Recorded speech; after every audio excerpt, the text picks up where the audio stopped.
Sir John Jebaraj வந்து இன்னைக்கு விடுதலை ஆகிறாரு. ஸோ ஜாமீன்ல அவருக்கு கொடுத்துருக்காங்க. பல விஷயங்கள் இதுக்குள்ள பேசுறாங்க. முதல்ல இந்த வழக்கோட பின்னணி என்ன? எப்படி போக்சோ வழக்குல கைது செய்யப்பட்டவருக்கு எப்படி இவ்வளவு சீக்கிரம் ஜாமீன் கிடைச்சது? பொதுவாக இந்த போஸ்கோ ஆக்டில் அரெஸ்ட் பண்றவங்களுக்கு ஒரு 6 மாசம் வரைக்கும் கண்டிப்பா கிடைக்காது. அது இது ஒரு பிரபலியமான ஒரு கேஸா இருக்கிறதுனால இப்போ வர தகவல் என்ன சொல்றாங்க அப்படின்னா, இப்போ ஒருவேளை திரும்ப இந்த வழக்குல அவங்க வெளியில வந்ததுக்கு அப்புறம் அவரு பேச ஆரம்பிச்சா பல முக்கியமான புள்ளிகள் இதுக்கு பின்னாடி இருக்கலாம். அவர் தொழில் ரீதியாகவும் சரி, அரசியல் ரீதியாகவும், குடும்ப பின்னணியிலும் பல பேர் அவரை சிக்க வைக்க இது பண்ணலாம்.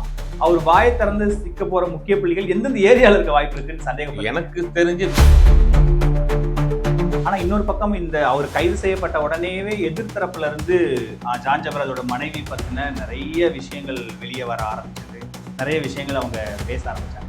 அவங்க ஏன் இவரை பர்பஸா டார்கெட் பண்ணி இவரை மாட்டி விட்டு இவர் கைது பண்ணப்பட்ட உடனே அந்த மனைவியினுடைய தம்பியும் கைது பண்ணப்பட்டார். அதுதான் இந்த வழக்கினுடைய பெரிய ட்விஸ்டும். உங்களுடைய குறை நிறைகளை, உங்களுடைய மைனஸ் பிளஸ்ஸை, உங்களுடைய சோக துக்கத்தை நீங்க முழுவதுமாக 100% கடவுளுக்கும் தெரியும், நீ யாருன்னு நம்மளும் சொல்லலாம். ஆனா இடையில ஒரு மனுஷன் வைக்கிறப்ப நீங்க அந்த ஆட்கள் இருந்து சொல்லிடுவீங்களா? அப்புறம் ஏன் இந்த மாதிரி ஆட்களுக்கெல்லாம் இவ்வளவு? அதுதான் என்னன்னா, இப்ப குடும்ப கட்டமைப்புகள் மாறி போச்சு.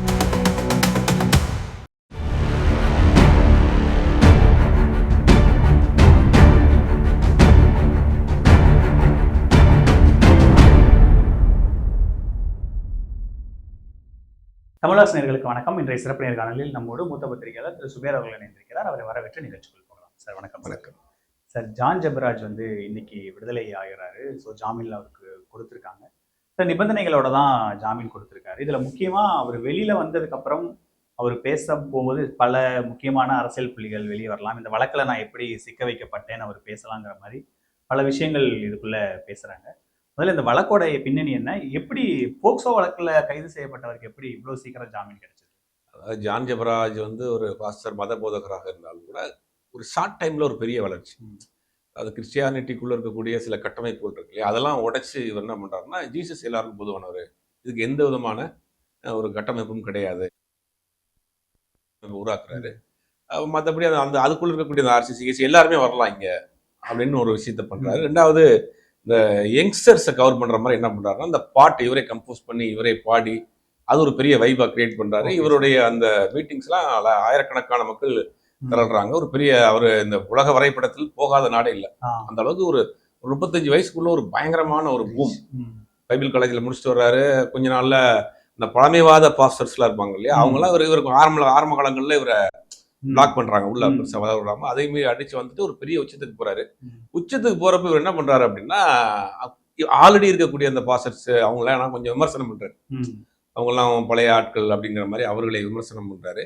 அதே மீறி அடிச்சு மேல ஒரு பெரிய உச்சத்துக்கு வர்றாரு. வரப்ப என்ன பண்ணுதுன்னா, குடும்பத்துல உங்க மனைவி ஒரு குழந்தை இருக்கிறாங்க. குடும்பத்துல அவருக்கு ஒரு பிரச்சனை வருது, கணவன் மனைவி பிரச்சனை வருது. அதற்காக நேரம் அங்க இருக்க கோயம்புத்தூர் போலீஸ் ஸ்டேஷன்லாம் போய் கம்ப்ளைண்ட் கொடுத்து 2 பேரும் காம்ப்ரமைஸா பிரிஞ்சிடலாங்கிற மாதிரி பார்த்தாங்க. அதுவும் முடியல.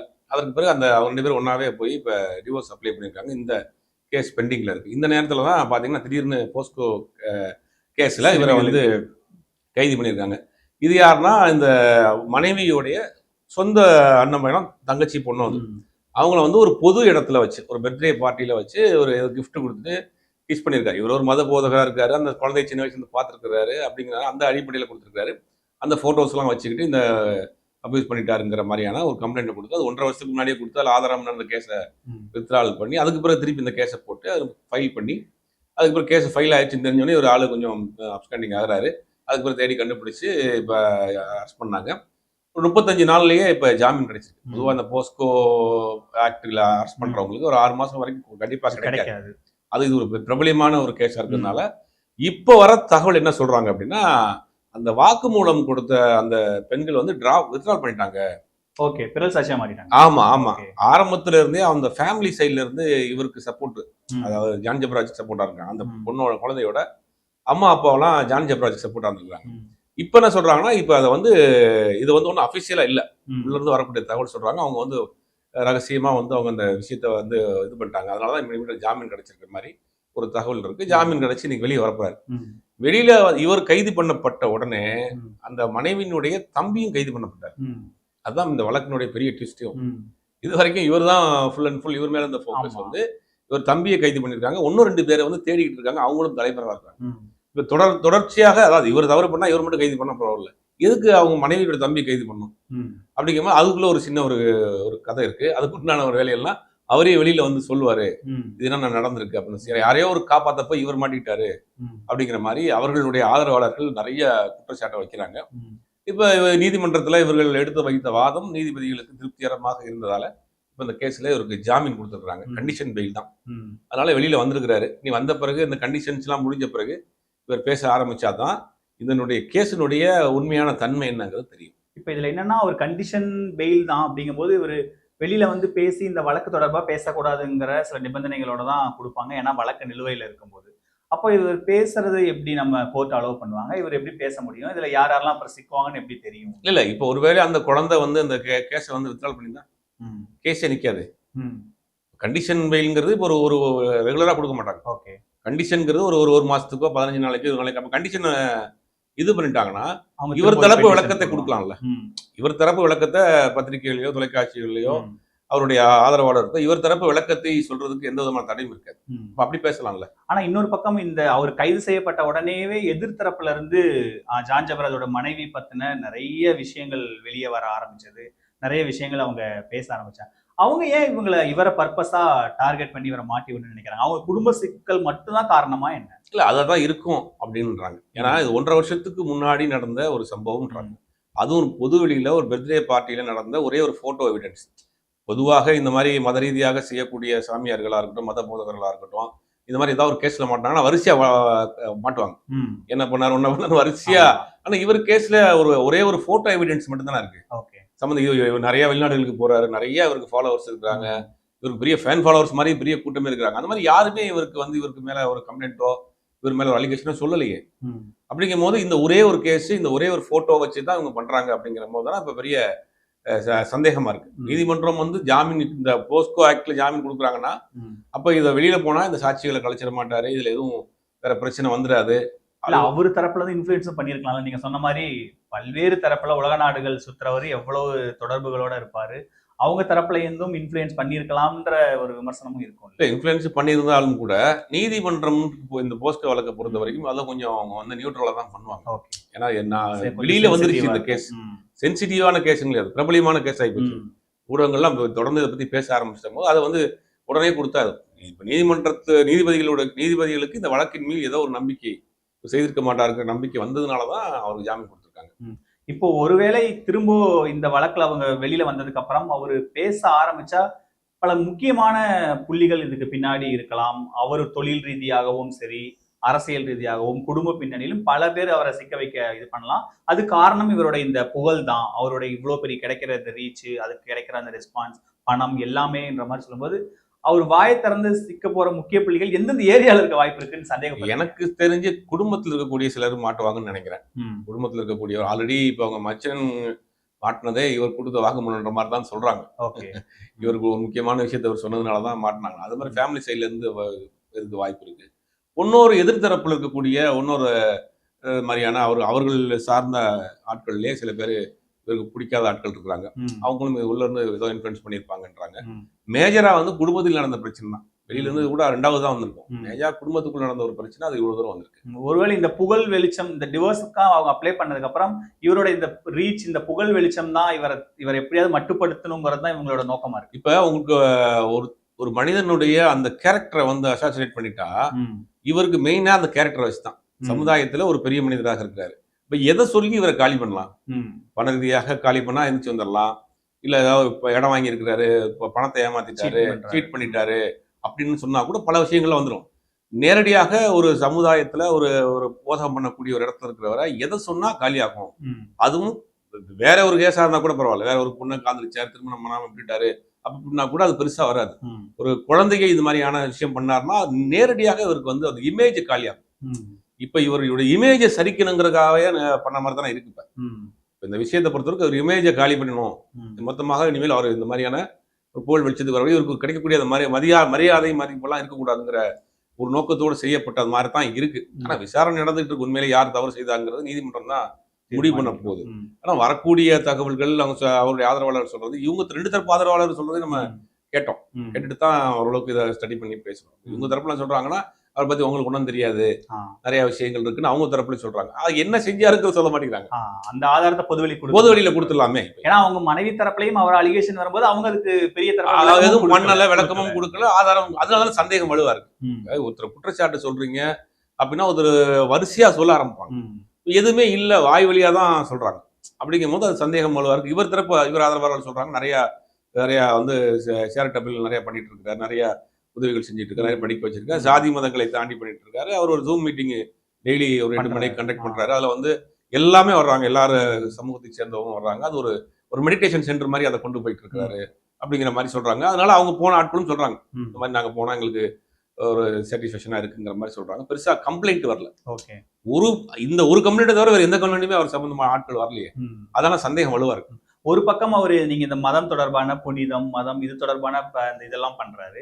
அப்படியே கட் பண்ணா நீங்க இந்த பக்கம் போக்சோ வழக்குல கைதுக்கும் போது ரெண்டும் ஒரு டெட் எண்டா இருக்கும். இந்த பக்கம் ஒரு புனிதம், இந்த பக்கம் ஒரு குற்றம்ங்கும் போது அதுக்குள்ளே ஒரு சிக்கராரு உலக லெவல்ல ஃபேமஸா இருக்க வரும்போது அப்ப நீங்க அந்த இமேஜ் டிராப் மட்டும்தான் இதுக்கு பின்னணியா? வேற எதுவுமே இருக்கிறதுக்கு வாய்ப்பே இல்லை. இவர்கிட்ட இருக்க பணமா இருக்கட்டும், 2 பக்கமும் 2 எக்ஸ்ட்ரீம் போல எதை சொல்லி அடிச்சா ஒரு மனுஷன் காலி ஆகும். சமுதாயத்துல ஒரு பெரிய மனிதனா 35 வயசு ஒரு 60 வயசு ஒரு நபர் வந்து இவர் சொல்றதை உட்காந்து கேட்கிறாரு, இவர் சொல்றதுக்கு தலையாட்டுற 2 மணி நேரம் எல்லாருமே உட்காந்து கேட்கறாங்க. சொல்றேன், ஒரு உதாரணத்துக்கு சொல்றேன். அப்படிங்கும் போது அந்த இமேஜ் நீ எல்லாம் என்ன சொல்லி கேட்கறதா, நீ யாருன்னு தெரியுமான்னு அந்த இமேஜை காலி பண்ற வேலை இருக்கு இல்லையா, அதுதான் இவங்க செஞ்சிருக்காங்கன்னு நினைக்கிறேன். அதனாலதான் வந்து இந்த கேஸை டச் பண்ணிருக்காங்க.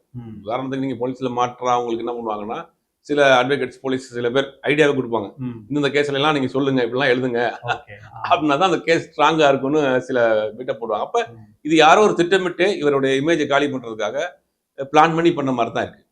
இதுல பொதுவா இந்த மத போதகர்கள், அதுக்கப்புறம் சாமியார்கள், இவங்க இப்ப நித்யானந்தா எடுத்துக்கிட்டா கூட வீடியோ வெளியே வந்ததுக்கு அப்புறமும் அவருக்கான ஆதரவாளர்கள் குறையில. உலகம் முழுக்க இன்னமும் ஒரு ஆதரவாளர்கள் இருக்காங்க, அவரை போதிக்கிறாங்க, அவரை சிவனா பாக்குறாங்க.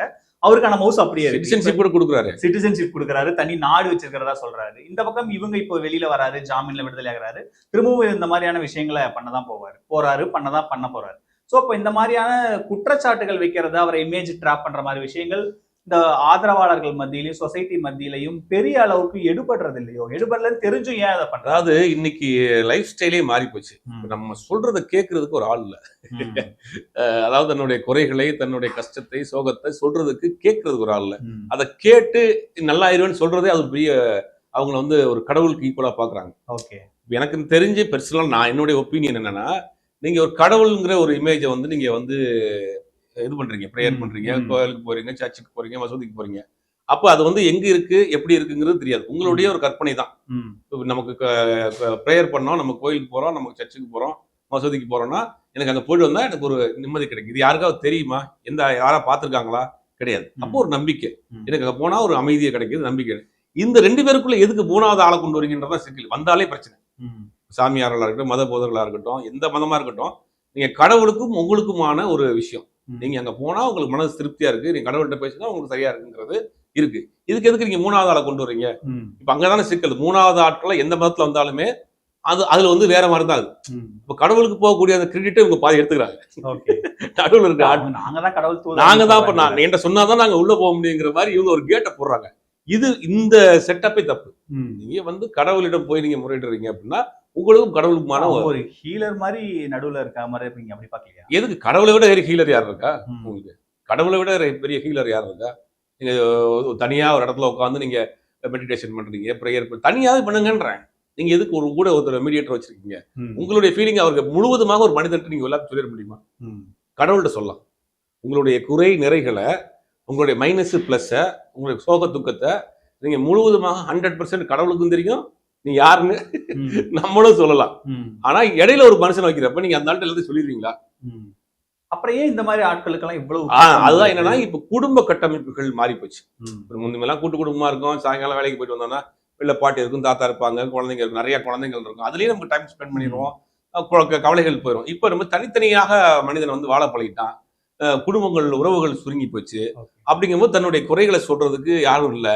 அப்ப இந்த மாதிரியான ஒரு விஷயத்தை கையில் எடுத்து டிவோஷனலா போய் நிக்கிறப்ப, ஸ்பிரிச்சுவலா போய் நிக்கிறப்ப என்ன ஆகுதுன்னா, அவங்க கரெக்டாக அதை கேட்ச் பண்ணிடுறாங்க. ம். ஒரு கஷ்டத்தை போய் ஒருத்தன் சொல்லி அழுகிறப்ப அது சரியா வரும், உனக்கு இந்த மாசத்தோட இந்த மாசம் முடிஞ்சிடும், அடுத்த மாசம் நல்லா வந்துடும் அவன் சொல்றப்போ ஒரு நம்பிக்கை வருது. ம். அந்த நம்பிக்கை என்னன்னா அவங்க பயன்படுத்திக்கிறாங்க. பொதுவா இந்த மாதிரியான மத போதகர்களாகட்டும், சாமியார்கள், இவங்க சர்ச்சையில இப்போ ஈவன் ஜக்கி கூட இந்த காட்டை எல்லா ஆக்கிரமிச்சாரு, மதமும் இதுல விதிவிலக்கு கிடையாது. காட்டை ஆக்கிரமிச்சாருன்ற சர்ச்சைகள்லாம் வந்தது. அது ஒரு கான்ட்ரவர்சியில போயிட்டே தான் இருக்கு.